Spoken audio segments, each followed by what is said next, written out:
In this video, we'll be presenting solutions to homework number 6.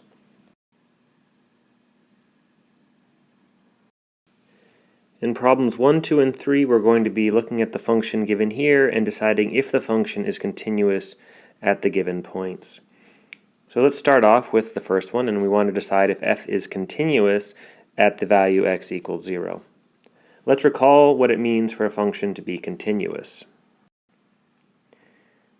For a function to be continuous, we need this to happen. We need the limit as x approaches the value we're interested in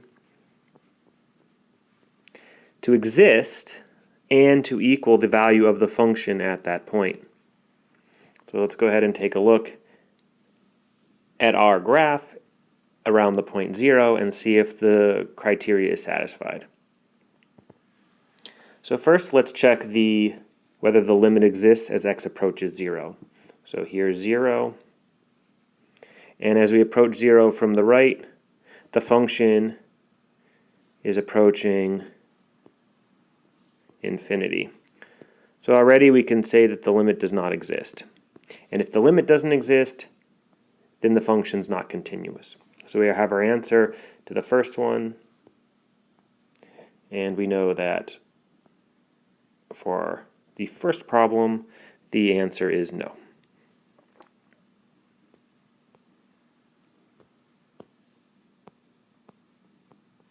All right, let's go ahead and take a look at the value x equals -3. So we're trying to approach this value here, and we want to see if the limit exists first. So as we approach from the right, we can see that the output of the function seems to be approaching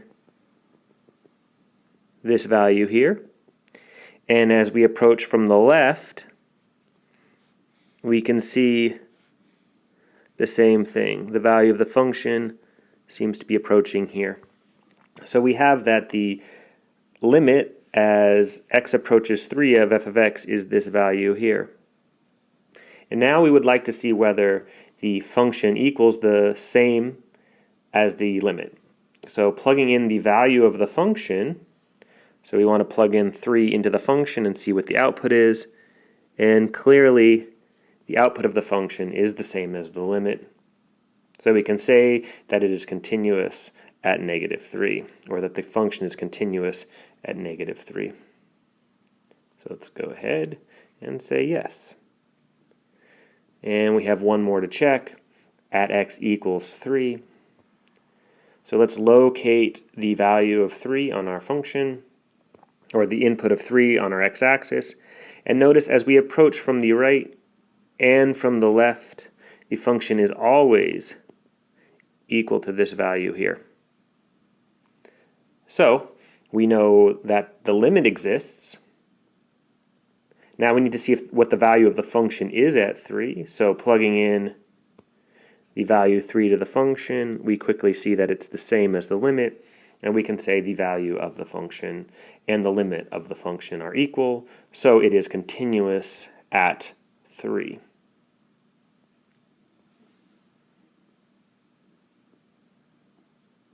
And that takes care of the first 3 problems.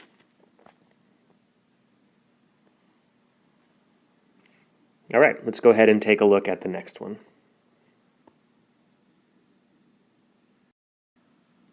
For problems 7, 8, and 9, we're going to be deciding whether this function is differentiable at the given points. And some of these are easy to answer right away. For instance, x equals 0, or at the value x equals 0, we already decided that the function is not continuous here. And if the function is not continuous, then it cannot be differentiable.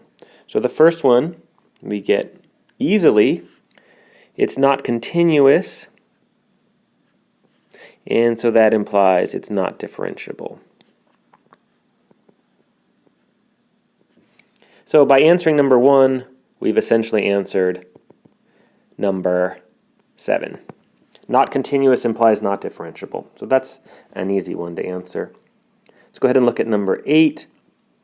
At the value x equals -3, we can see quickly that the function has a sharp point which means it's not differentiable. So we can go ahead and say that.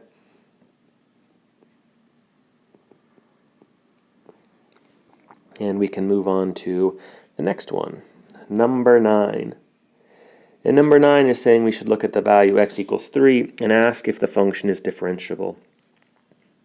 And this one is continuous, so we can't use this reason to say it's not differentiable. And it has no sharp points, so we can't use this reason to say it's not differentiable. And in fact, it is differentiable at this point.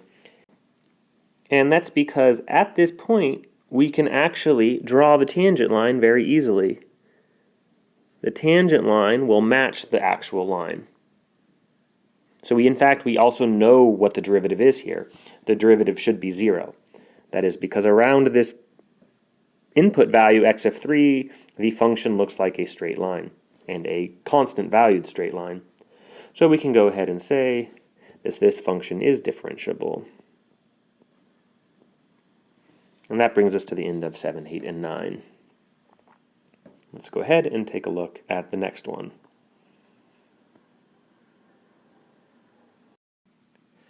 Now we move on to section 1.6, and in problems 5, 20, 21, 28, and 34, we're going to be differentiating the following functions. All right, so let's go ahead and get started with number 5. Okay, so in order to differentiate this function, I would like to use a different notation.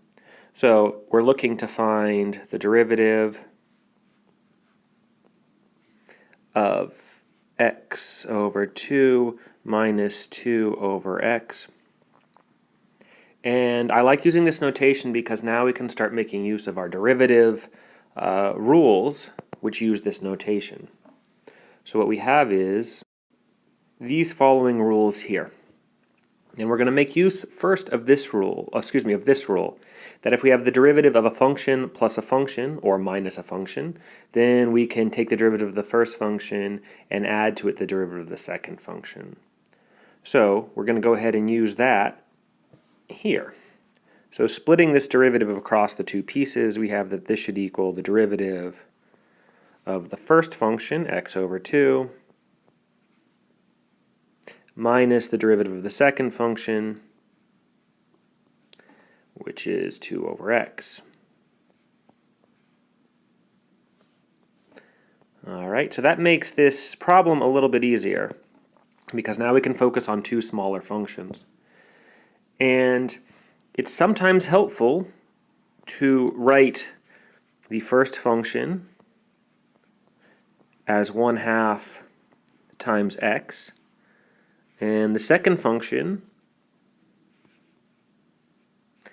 as 2 times x to the minus 1. The reason this is helpful is because writing it this way, you can see that the first function is a constant times x, while the second function is a constant times x to the minus 1. So we can make use of our first rule here, which says if you have a constant times a function, you can simply take the derivative of the function and multiply it by the constant. So this is going to equal 1/2 the derivative of x minus 2 times the derivative of x to the minus 1.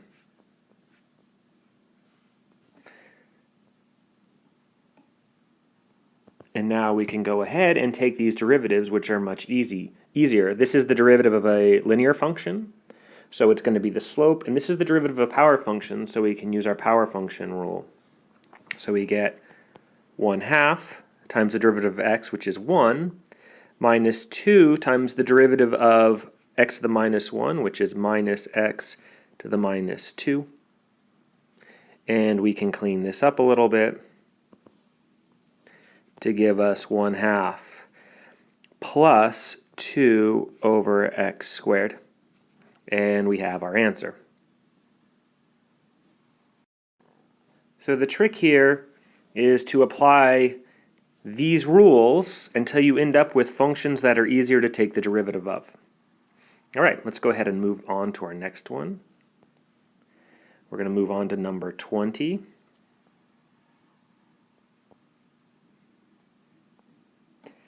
And once again, let's go ahead and make use of our d dx notation.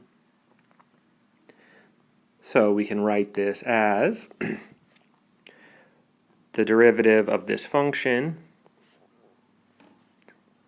x squared plus 1 squared plus 3 times x squared minus 1 squared. And noticing that I have a plus sign between two functions, I'm going to go ahead and make use of my second rule again to split the derivative over the first and the second. So what I'd like to do is take the derivative of the first piece and then the derivative of the second piece. And at the same time, I'm going to use derivative rule 1, noticing that this is a constant. So I'm going to apply both of these rules at the same time. So we'll end up with the derivative of x squared plus 1 squared plus 3 times the derivative of x squared minus 1 squared. So take a moment and make sure you understand how I applied both of the derivative rules here and here. Alright, now I need to take the derivative of this piece and the derivative of this piece.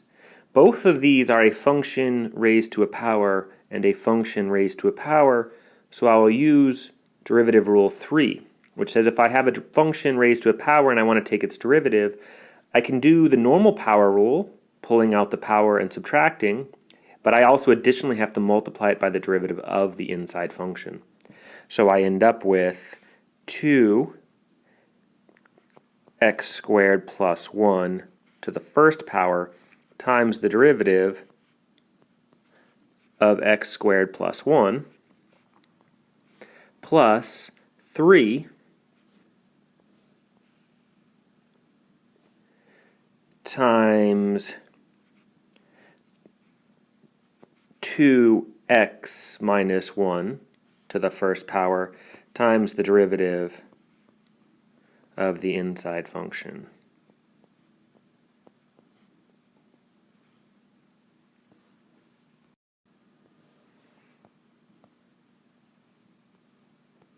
And I should be a little bit more careful with my notation. I really should have put a bracket around here to indicate that I'm taking the derivative of that whole function. All right, let's review this last step. The derivative of this function here, I'm going to use the rule right here. So I take the r, or the power, which for our case is 2, I write it in the front, and then I multiply it by the function to a power 1 less. So here's the function, the inside function, g of x. And here is 2 minus 1. Notice I had a 2 and I need to subtract 1. And then I need to multiply this whole thing by the derivative of the g of x function, or the inside. So I have this piece. On my second one, the 3 comes from this, so the 3 is just the constant out front. The 2 here comes from the power, so I brought down the 2, and I subtracted 1 from 2 to give me 1, so now I have x minus 1 to the first power, but I still have to take the derivative of the inside function, which is x squared minus 1. Alright, now before going too much farther, I'm going to clean this up so it's not so messy, and I'll end up with 2 times x squared plus 1 times the derivative of x squared plus 1 plus 6 times x minus 1 times the derivative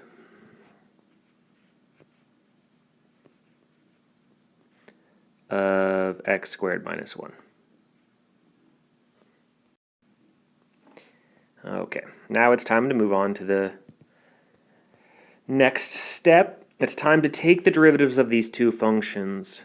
Now, I'm going to apply the plus rule for the addition of two functions, because I notice inside this derivative I have a function plus a function, and I'll also apply it here, a function minus a function. And I'm going to use the power rule on each one at the same move, so that I can save myself a line. And I'll end up with the following. So I need to keep my 2x squared plus 1, and then I need to take, that's from this piece here, and now I need to take the derivative of this, so it's going to be 2x plus 0, So that's going to be times 2x. And then I need to add to that 6 times x minus 1. That's from this piece here. And now I need to take the derivative of x squared minus 1. So I'll take the derivative of the first, which is x squared, and the derivative of the minus 1. And the derivative of x squared is 2x, and the derivative of minus 1 is 0. So I end up with times 2x.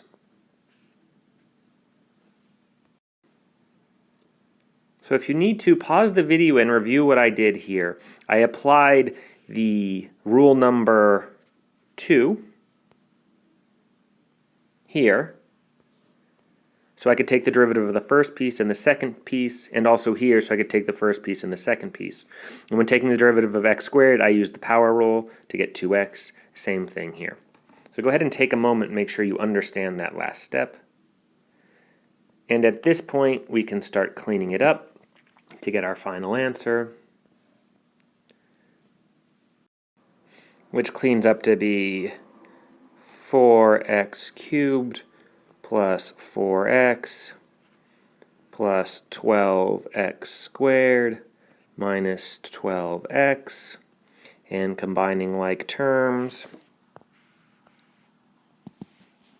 we get 4x cubed plus 12x squared minus 8x.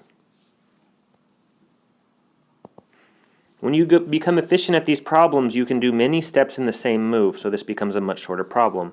But until you're comfortable, I recommend taking your time and applying each of these derivative rules one at a time or two at a time, depending on how comfortable you are, and slowly breaking the problem down into easier and easier pieces. Okay, let's go ahead and take a look at the next one. Number 21. And we'll once again start applying start using our d dx notation, because it allows us to slowly break the problem down like we did on the last one. So we're going to be having d dx of 1 over x cubed plus 1. And it's a little tricky to recognize that we can rewrite this as d dx of x cubed plus 1 to the negative 1. But once you do, the problem becomes substantially easier. So it's a good habit to get into, to notice when you can use negative powers to make the problem easier. Okay. So let's continue breaking this problem down into something easier. And we should get that this, using the third rule here, the power rule, the general power rule, we notice we have a function raised to a power, which is a function raised to a power. So what we can do is bring the power down, take the function and raise it to 1 less than the original power, and multiply it by the derivative of the inside function, which gives us minus 1 times x cubed plus 1 to the minus 2 times the derivative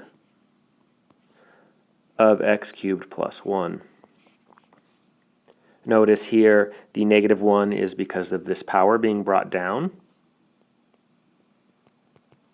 And the negative 2 here is minus 1 minus 1, so we take the power and subtract 1. And then we need to multiply this whole piece by the derivative of the inside function. Our inside function here is x cubed plus 1, and we can continue. So this is going to equal minus x cubed plus 1 to the minus 2, and now it's time to take the derivative of the next piece. And notice we have something plus something, so we can use this rule. If you have the addition of two functions, you can take the derivative of the first function and add it to the derivative of the second function. So we end up with the derivative of x cubed, which is 3x squared, plus the derivative of 1, which is 0. Now, be very careful. If you don't put this parentheses here, you could potentially get the wrong answer. On this one, it won't make a difference because you have a 0 here, but if you had a number, you'd need to distribute this to both pieces. And now I'm just going to clean this up a little. and we end up with minus 3x squared over x cubed plus 1 squared. And we have our final answer. All right, let's go ahead and move on to the next one.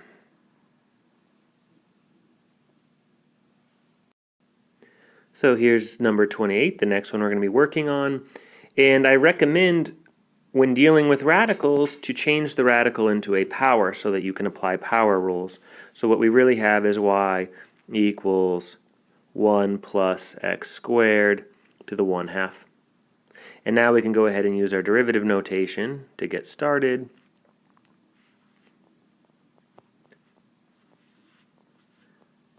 And right away we can see that this is a situation in which we would like to apply the power rule here, because we have a function raised to a power, namely 1 plus x squared is raised to 1/2.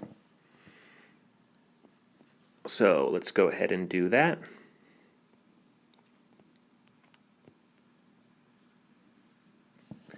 Taking the derivative of this, we will bring the 1/2 out of the derivative, multiply the 1 plus x, or excuse me, raise the 1 plus x squared to the 1/2 minus 1 power, and then multiply that by the derivative of the inside function, which is 1 plus x squared.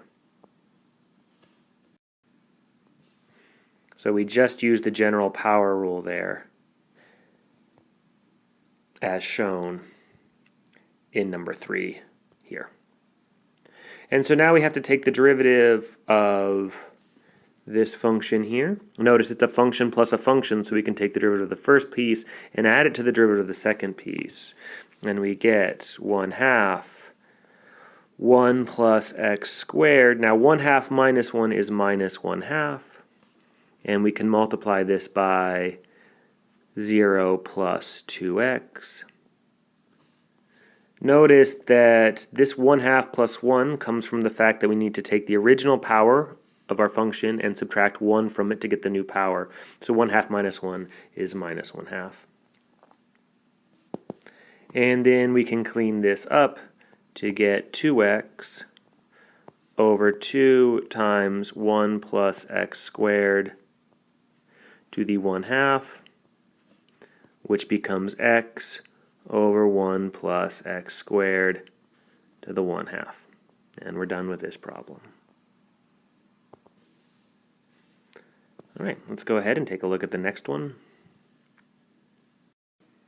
All right, number 34 is the derivative of 1 plus x squared, all raised to the 11th power. Notice we have a function inside of a power, so we're probably going to be applying the generalized power rule.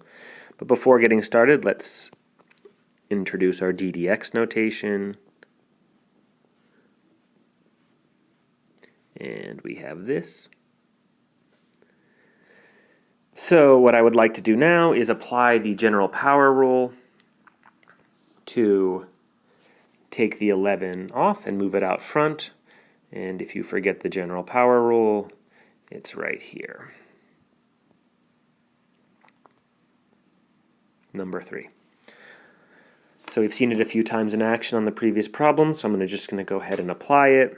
And we should have 11 times 1 plus x squared to the 10 times the derivative of the inside function, which is 1 plus x squared.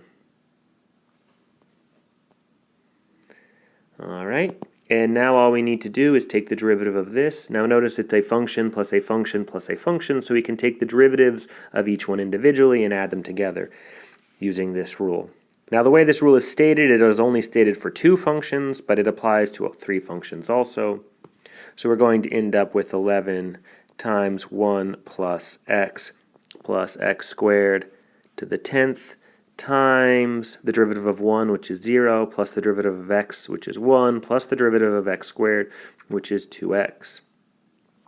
Once again, if you need some more time to do this, pause the video and try it out on your own. The derivative of 1 is 0, the derivative of x is 1, and the derivative of 2x, or x squared, is 2x. All right. And we can clean this up a little bit. It's going to be 11 times 1 plus x squared to the 11th times 1 plus 2x. And we're done with this problem. So let's go ahead and move on to our last problem. In number 55, we're going to be finding f of 4 and f prime of 4, where here is the f function, and this is the tangent line to the f function at the value 4. Okay, so to find f of 4, we simply need to plug 4 into the f function and see what the output is. So 4 plugged into the f function will give an output of 5. So we have that f of 4 equals 5.